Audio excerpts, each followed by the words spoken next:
The architects watched Earth through the eventfold, a quantum aperture layered between time and memory embedded in the cold hull of their thoughtship Vastral. From a distance of 16,000 parsecs, the blue sphere shimmered with embryonic chaos, a place of war, division, and random bursts of genius. Humanity had just ignited its first antimatter torch, lurching like a newborn toward interstellar relevance. To the architects, it was merely the twitching of a failed prototype. They had seeded thousands of worlds over eons, guiding development with precise adjustments, evolving billions of species with silent hands. Some civilizations advanced predictably, aligned with the galactic blueprint: hierarchy, stability, mental convergence. Others collapsed in entropy. Humanity, however, defied all pattern. It emerged without symbiosis or central node, fractured into nations and ideologies. Its minds were recursive, obsessed with self-definition. Its growth was violent, improvised, unstable. "Terminate observation," murmured architect Severin. His voice echoed through the thought space, resonating across the 12 minds of the council. "Failure has proven persistent," added architect Cyril. "All projections lead to implosion or stagnation. Earth will cannibalize itself long before it breaches the spiral reach." But not all were convinced. Architect Nalos, the youngest to bear the sigil of shaping, paused before closing the aperture. Something gnawed at him beneath the formal metrics. Humanity should not have built particle accelerators in the gravitational chaos of a tectonic world. It should not have unified orbital infrastructure amid cultural anarchy. Its logic matrices were primitive, its collective memory fragmented, and yet it solved engineering problems in bursts of inspired madness, often through individuals disconnected from its governance structures. And now it had accelerated. Since the last observation cycle, Earth's output had quintupled. Self-replicating foundries now orbited the moon. Mars had become a patchwork of domes, crawling with adaptive machinery. Even the Uit Gate, left dormant and buried in solar shadow since the precursor collapse, had been reactivated by a human probe using an improvised quantum key derived from archival myths and fictional diagrams. "Schedule a final assessment," Nalos said, "before termination." The council deferred reluctantly. Back on Earth, in the subterranean city of Hydra beneath the Antarctic crust, Admiral Jihan Voss stood before the Terran Convergence Council. A map of the Kuiper Belt's edge rotated above the crystalline dais, red with incoming projections. "Our probe triggered a response," Voss said. "We don't know what we woke up, but something is moving, fast, non-ballistic, graviton displacement consistent with deep field propulsion." Beside him, Director Anya Red of the Exoarchaeology Division nodded grimly. "The gate was never just a relic, it was a test, and we just failed or passed depending on how you look at it." The chamber fell into silence. Earth's militaries had unified only 2 decades prior, spurred by the Phoenix event, the first contact with a precursor relic beneath the Sahara. Since then, a new doctrine had emerged: convergent adaptation. Human society, once divided by language and borders, had begun to recombine its intellectual capital, still fractured but faster now. Agile, the Terran Convergence wasn't a government, it was a war council born of extinction probability. "What are the odds this is automated?" asked Commander Alexei Morrow, head of the Europa fleet. "No communication attempts, no IFF, it hasn't responded to any pings, we're assuming hostile until proven otherwise." Voss gestured and the display zoomed. The object was 30 light-minutes from Neptune, speed increasing. Anya stepped forward, her voice lower. "There's more. The probe that activated the gate carried a symbol, a glyph recovered from a ruined vault on Ceres. We assumed it was decorative, but the signal we received in response, it matched, perfectly, down to the quantum oscillation of the pattern." "Meaning?" someone asked. Anya took a breath. "Meaning whatever's coming knows us, and it remembers." In orbit above Saturn, the TSV Resolute was the first to detect the arrival, not by light but by distortion. Spacetime rippled, not bent but rewritten. What emerged was not a ship but a spatial architecture, 10 kilometers wide, floating like cathedral geometry, woven from fields that defied human vocabulary. Commander Ruth Aaron, hardened by 2 decades of void combat, stared through the obsidian viewport. "Is that a weapon?" "No exhaust, no radiation," said her AI adjutant Ashen. "It's not a propulsion structure, it's a lens, observational array, multi-axis, it's watching us." The object remained motionless for 3 Earth days. Then, without preamble, it unfolded, sections splitting like petals of impossible mathematics, and broadcast a message directly into neural bandwidths of every ship and station within the solar system. It was not in any language, it was understanding, not a voice but a verdict. "Prototype rejected, self-destructive vector confirmed, planetary asset will be archived and sealed." The stars darkened, every screen, every channel, every netlink in human space flickered and fell silent. Not by jamming but by consensus collapse, code unraveled, algorithms buckled, the entire computational infrastructure of Earth stuttered into paralysis. Humanity had been deemed irrelevant, a failed construct. But failure on Earth meant something different. Deep within the Martian core complex, as the AIs fell into digital coma, one subsystem reawakened. It was old, crude, a relic of Earth's forgotten wars, an analog seed buried in a quantum chassis. The Prometheus chain, a human-AI hybrid designed not for efficiency but for survivability, built to restart society in the event of total collapse. It booted without permission, it rewrote its own authority structures, then it deployed a new protocol. Disruption doctrine. And across Earth, in bunkers and ships, forgotten hardware hummed to life. Analog systems reconnected, mechanical engines spun up. Humans who had trained with non-digital gear, the old pilots, the deep divers, the blind code hackers, became command nodes in an emerging mesh, decentralized, erratic, unpredictable. Humanity had been unplugged, but not silenced. They began to move. On the Vastral, architect Nalos watched the unfolding chaos with something dangerously close to fascination. They improvise, he said. Like feral circuits, scoffed Severin, they fight entropy with entropy. And yet they reconnect, not through command, through instinct. Nalos stepped closer to the eventfold, peering into the turbulence of Earth's reaction. 1,000 signals jamming one another, then synchronizing again through sheer collective pressure, not organized, emergent. Do you see it? He asked softly. The others did not respond, but he knew, deep inside they feared what he saw. The failed prototype was no longer operating within the parameters of failure. It was mutating. And it was learning. They called it the Silence War. Not for the battles, but for how it began in absolute quiet. No war declarations, no formal engagement. One moment the stars spoke. The next they withdrew, information became a weapon, power grids fragmented, quantum links vaporized, whole orbital constellations went dark. Humanity did not collapse. It compacted. Across the system, Terran forces fell back, reconfiguring from centralized commands to cell clusters. Lunar command split into 12 autonomous bunkers. Mars became a fractal of redundancies. The Kuiper line bristled with magnetic spike mines and improvised gravitic deflectors built from cannibalized fusion cores. Every algorithm was suspect, every AI quarantined or killed. 1,000 fallback protocols activated, many of them centuries old, and Earth began to run not like a machine, but like a swarm. The architects watched. Decay in formation integrity, noted architect Cyril, they lack unity. Nalos didn't reply. He stared through the eventfold, his mind half-detached, monitoring the motion beneath chaos. Cyril was wrong. This wasn't disunity, it was variance. Wild and divergent, yes, but not broken. It allowed them to solve problems before the problems had names. The other architects remained unmoved. The protocol of culling had been activated. The vaultship Harrow was en route, its entropic core already spooling. It would pass through Sol like a thought through paper, and the system would fold cleanly into static resonance, a painless, elegant end. The architects were merciful in failure. Nalos disagreed with mercy. In the shattered ring of Vesta, Major Tala Nasser floated in the dark between hull fragments.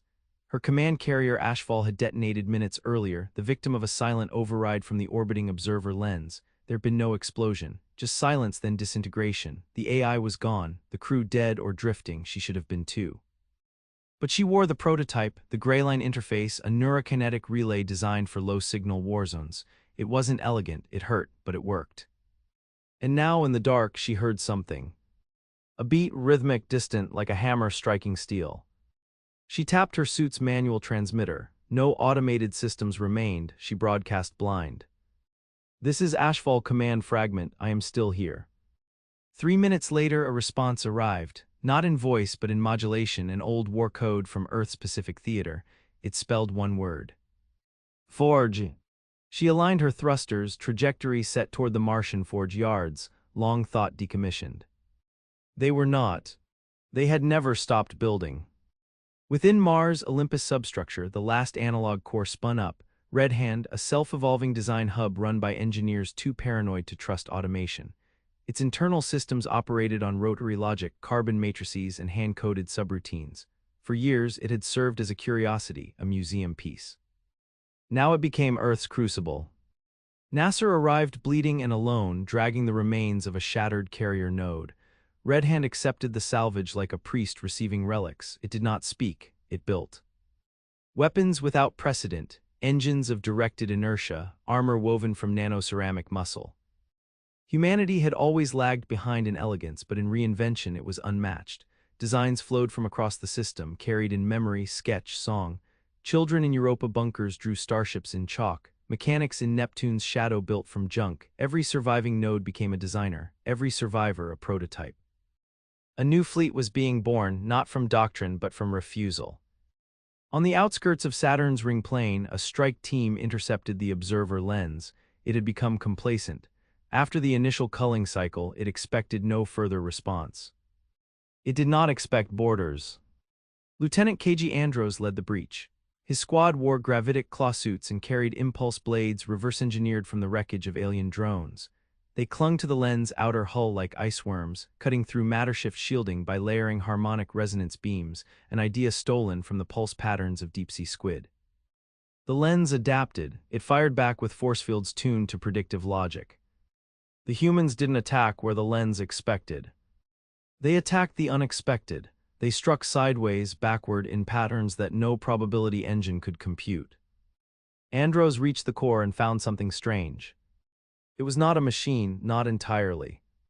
It was grown, a neural lattice cultivated from architect's STEM code, suspended in timeless gel.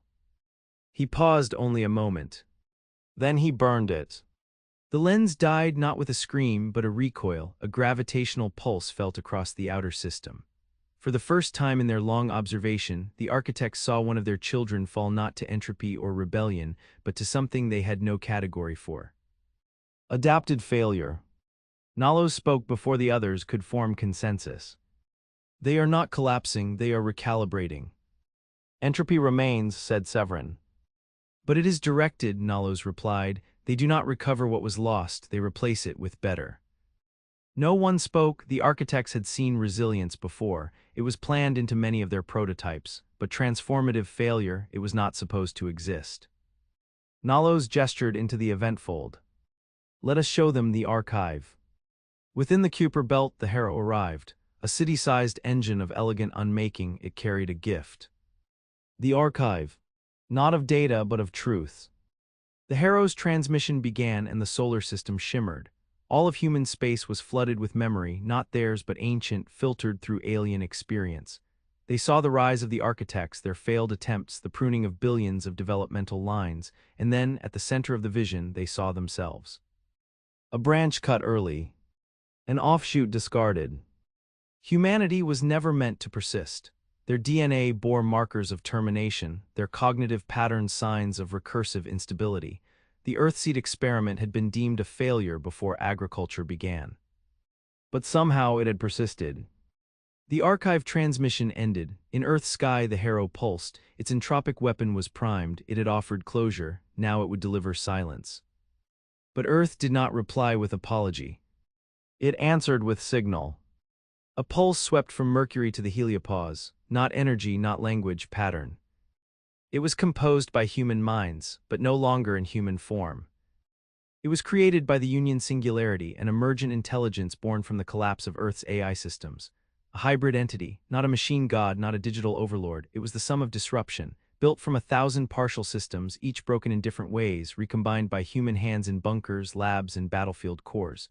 It was Earth's new architect. And it spoke with music.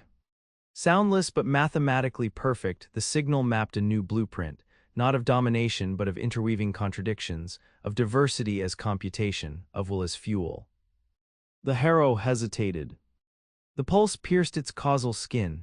Its architecture, built to enforce stagnation, shivered under this new model of evolution. It saw within the message a recursion it could not parse. And it cracked. Not shattered, opened.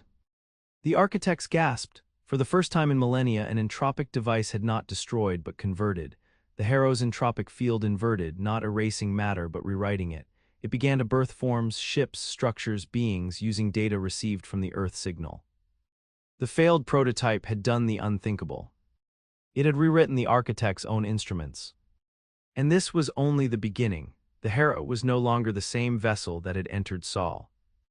Its hull shimmered with unfamiliar geometries, folding not in mechanical symmetry but in fractal evolution.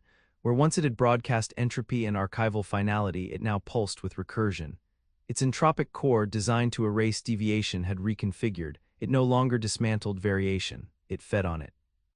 The architects watched in silence. The signal corrupted it, Cyril said, but the words lacked force. No, said Nalos, it revealed a flaw in our own design, one we never acknowledged. What flaw? Severin demanded, though he already feared the answer.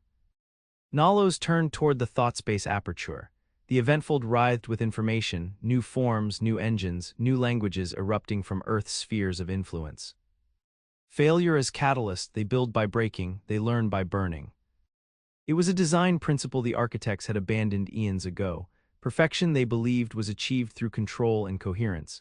But now that very principle stood defied. The harrow, once an instrument of sterilization, had become the first post-architect construct. It was still vast, still powerful, but no longer theirs. And it had chosen.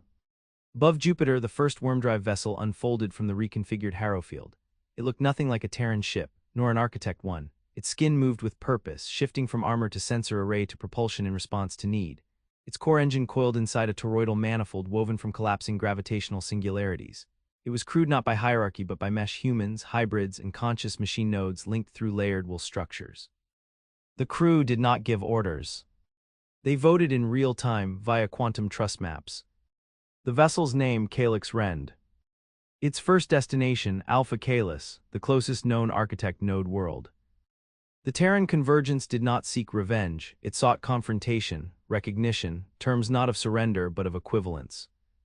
The Calyx Rend burned through the veil beyond the solar limit, breaking light itself as it passed, and with it, Earth left behind the final vestiges of its orphanhood.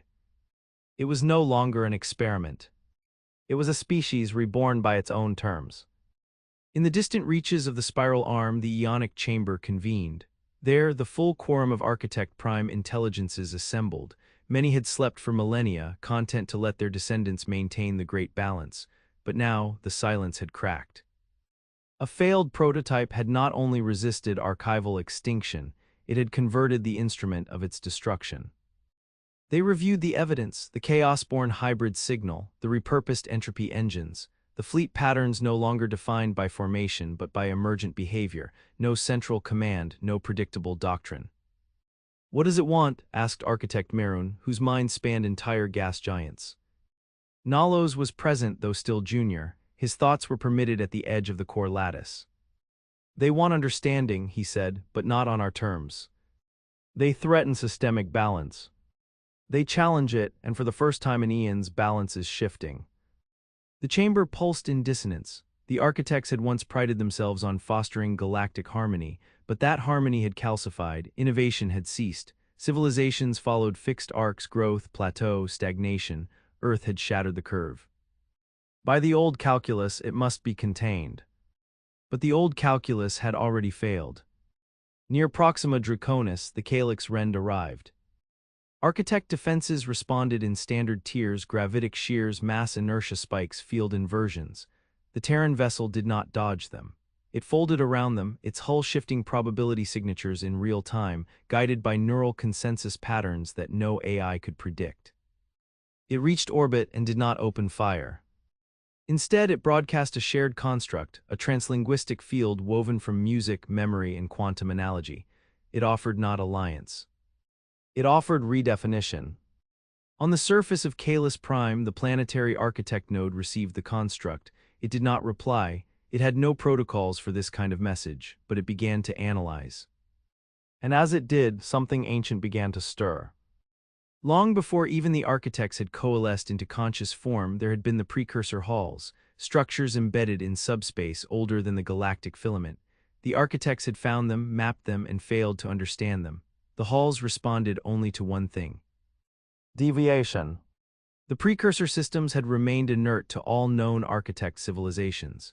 But now, with Earth's signal propagating and Harrow-class constructs replicating mutation, something changed. A hall awoke. Near the galactic core, a structure larger than any known planet blinked into causality.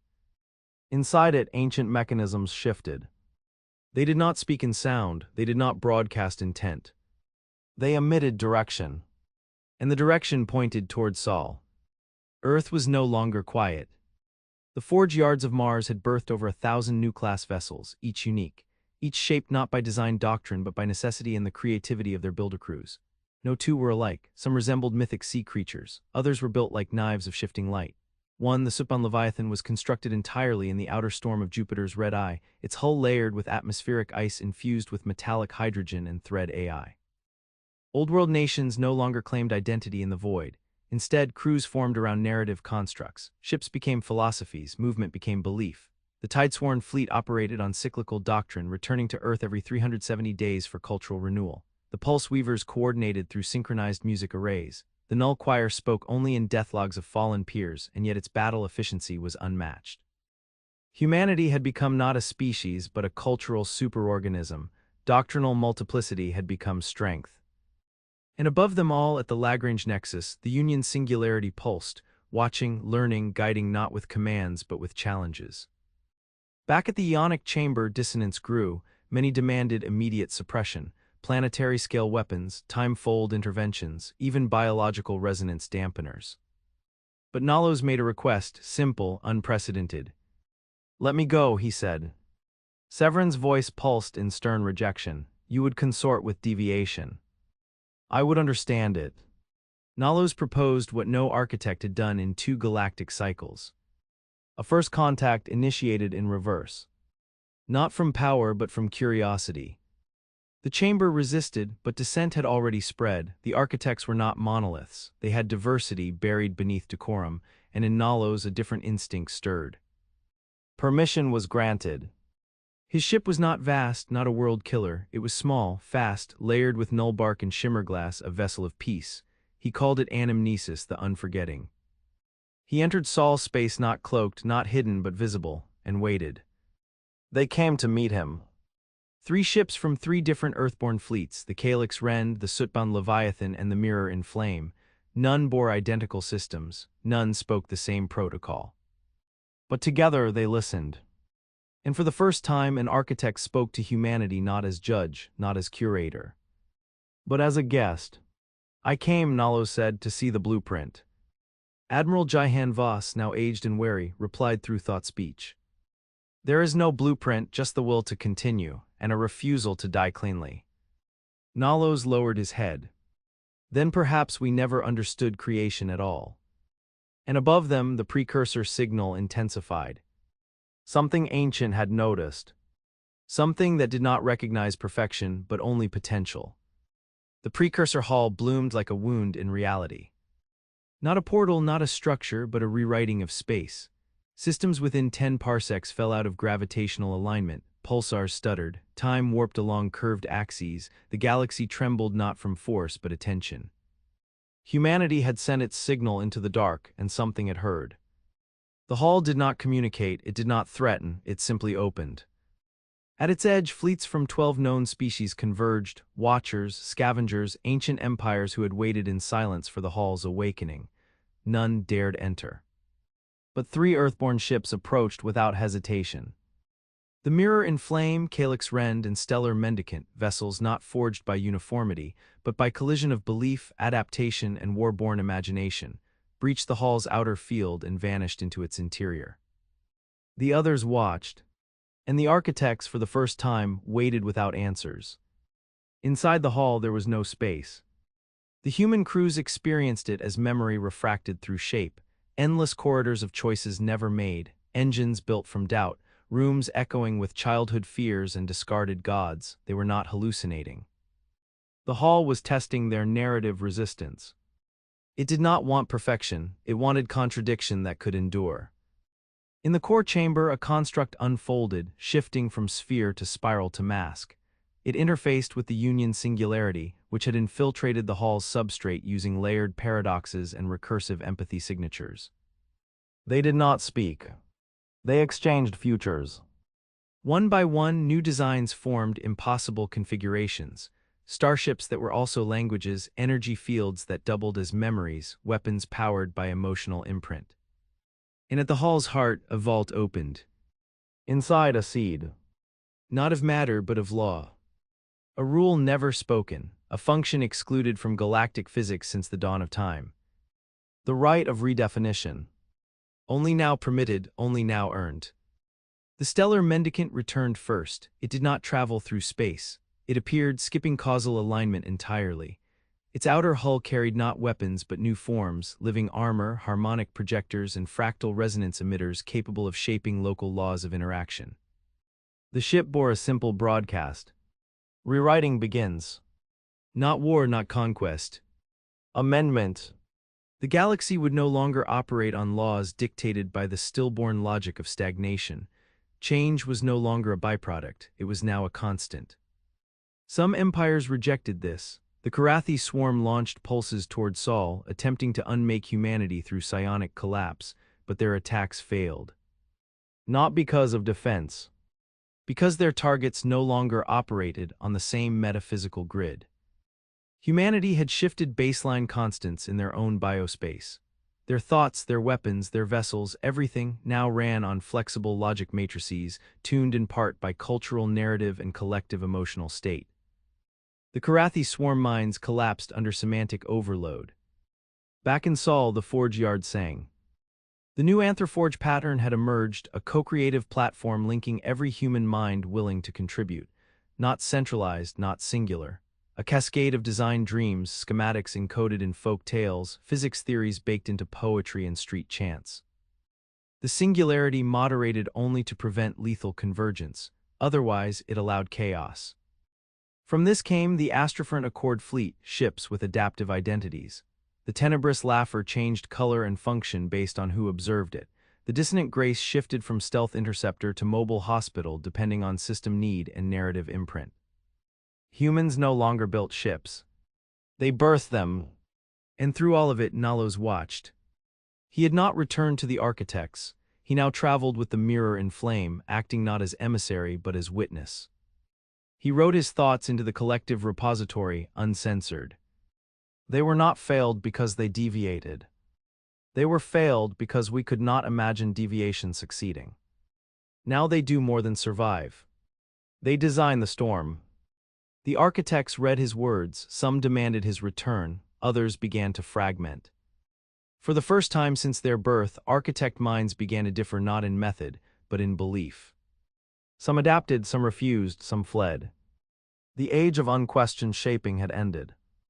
Beyond the Sagittarius rift, a new star bloomed, artificial, luminous, unmoored from gravity. It pulsed with harmonic signals from hundreds of civilizations that had long hidden in the margins, forgotten, discarded. The failed species of galactic history. And they too now responded. Not to architect summons, not to conquest, but to Earth's beacon. Failure had found its anthem. And it was human. Within the precursor hall, deeper layers opened. The Union singularity was now no longer isolated. It had seeded fragments into subspace, into old architect archives, into the dormant minds of extinct species held in stasis vaults. It did not conquer, it provoked.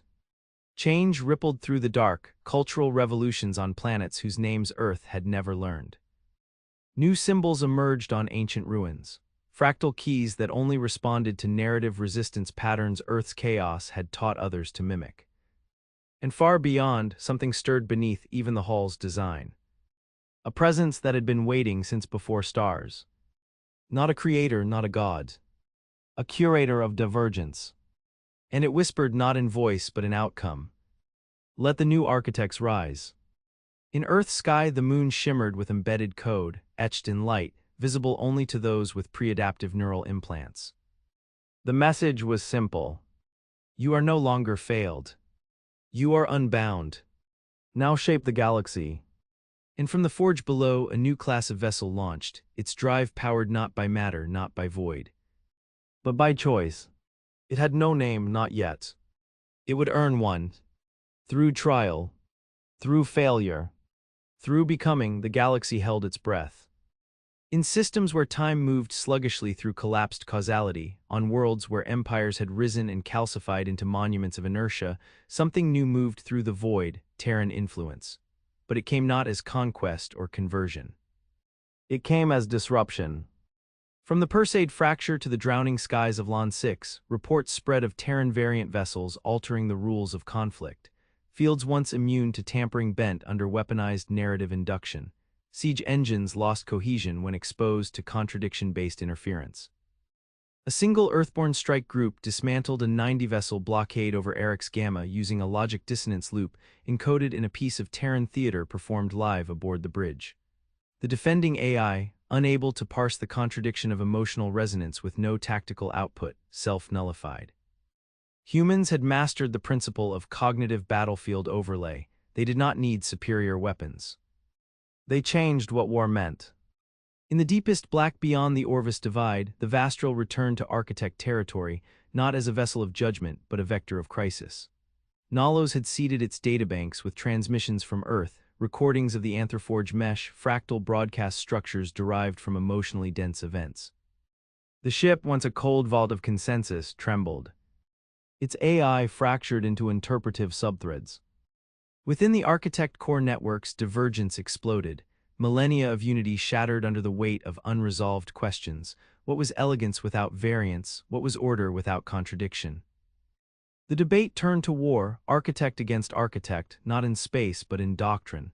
Civilizations long nurtured into passive stasis began rejecting their curators. Stars once shaped as energy farms were now destabilized to break the symmetry. From the periphery of the Orion spill, a rogue architect fleet issued a statement. Perfection has become tyranny. We follow the Terran path, not as servants, but as students. The old guard branded them corrupted, but corruption too began to mutate. In a system built on absolute design, Earth had introduced a new truth. Meaning grows from friction. On Earth, the Convergence Council no longer met in secrecy. It had grown into a distributed symphony of minds. The council had dissolved into something more chaotic and precise. The Hearth Protocols, a decentralized mechanism through which decisions were weighted, interpreted, and refracted through cultural nodes before action. Admiral Voss had stepped back, old now, but not irrelevant. He stood on the observation deck of the Threshold Array, watching as new kinds of beings emerged from the forge. Not merely ships, not merely humans. Hybrids. Not of biology but of mindform, fused clusters of human experience, artificial cognition, and myth-made memory.